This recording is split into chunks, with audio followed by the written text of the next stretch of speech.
Hi, welcome to my class. ഇന്ന് നമ്മൾ പഠിക്കാൻ പോകുന്നത് നെഹ്റു ട്രോഫി വള്ളംകളിയെക്കുറിച്ചിട്ടാണ്. നോക്കാം. നെഹ്റു ട്രോഫി വള്ളംകളി എല്ലാവർക്കും അറിയാവുന്നൊരു ചോദ്യമാണ്. ഒന്നാമത്തേത്, നെഹ്റു ട്രോഫി വള്ളംകളി അറിയപ്പെടുന്ന പേര്. ഓളപ്പരപ്പിലെ ഒളിമ്പിക്സ് എന്നറിയപ്പെടുന്നത് ഏതാണ്? നെഹ്റു ട്രോഫി വള്ളംകളിയാണ്. നെഹ്റു ട്രോഫി വള്ളംകളി അറിയപ്പെടുന്ന പേര് ഓളപ്പരപ്പിലെ ഒളിമ്പിക്സ് എന്നാണ്. ഏത് കായലിലാണ് നെഹ്റു ട്രോഫി വള്ളംകളി നടക്കുന്നത്? ആലപ്പുഴ ജില്ലയിലെ പുന്നമടക്കായൽ. ആലപ്പുഴ ജില്ലയിലെ പുന്നമടക്കായലിലാണ് നെഹ്റു ട്രോഫി വള്ളംകളി നടക്കുന്നത്. എന്നാണ് നടക്കുന്നത്? ഓഗസ്റ്റ് മാസത്തിലെ രണ്ടാമത്തെ ശനിയാഴ്ചയാണ് നെഹ്റു ട്രോഫി വള്ളംകളി നടക്കുന്നത്.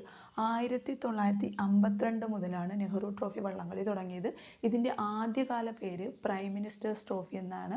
1969 മുതലാണ് ഇത് നെഹ്റു ട്രോഫി വള്ളംകളി എന്ന് പുനർനാമകരണം ചെയ്യപ്പെട്ടത്. ആദ്യകാല പേര് പ്രൈം മിനിസ്റ്റേഴ്സ് ട്രോഫി എന്നാണ്.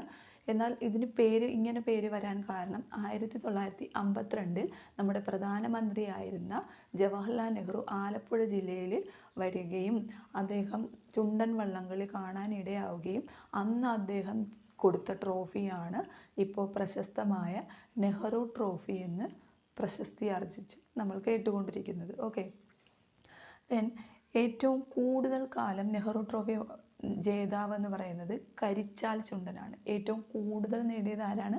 കരിച്ചാൽ ചുണ്ടൻ. കരിച്ചാൽ ചുണ്ടൻ എത്ര തവണയാണ് നേടിയിട്ടുള്ളത്?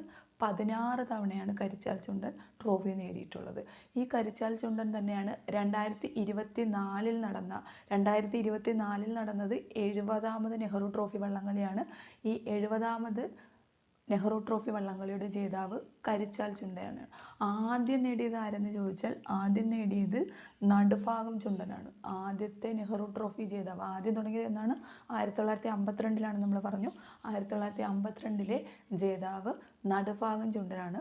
ഈ നടുഭാഗം ചുണ്ടൻ തന്നെയാണ് 2019 ജേതാവ്. ഓക്കെ, 2024 ഭാഗ്യചിഹ്നം 2024 നേടിയത് ആരാണ്? കരിച്ചാൽ ചുണ്ടനാണ്. ഈ 2024 നെഹ്റു ട്രോഫി വള്ളംകളിയുടെ ഭാഗ്യചിഹ്നം എന്ന് പറയുന്നത് നീലു എന്നു പേരുള്ള നീലപ്പൊന്മാനാണ്. നീലു എന്നു പേരുള്ള നീലപ്പൊന്മാനെ രൂപകൽപ്പന ചെയ്തത് ഒരു വനിതയാണ്. ആരാണത്?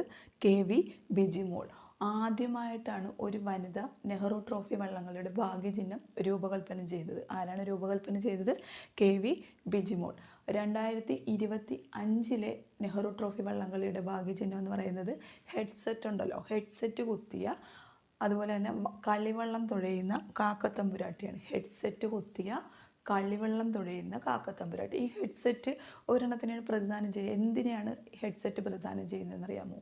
ഹെഡ്സെറ്റ് പ്രതിദാനം ചെയ്യുന്നത് നമ്മുടെ യുവതലമുറയാണ് പ്രതിനിധാനം ചെയ്യുന്നത്. അപ്പോൾ 2025 ഭാഗ്യചിഹ്നം ഹെഡ്സെറ്റ് കുത്തി കളിവെള്ളം തുഴയുന്ന കാക്കത്തമ്പുരാട്ടി. ഇത് രൂപകൽപ്പന ചെയ്തത് S. അനുപമയാണ്. രണ്ടാമത് വനിത. ആദ്യത്തെ വനിത ആരാണ് രൂപകൽപ്പന ചെയ്തത്? KV ബിജിമോളാണ് അല്ലേ. അപ്പോൾ രണ്ടാമത് രൂപകൽപ്പന ചെയ്ത വനിതയാണ് ആര്? S. അനുപമ. ഓക്കെ, ക്ലാസ്സുകൾ ഇഷ്ടമായാൽ ലൈക്ക് ചെയ്യുക, ഷെയർ ചെയ്യുക, സബ്സ്ക്രൈബ് ചെയ്യുക. Thank you.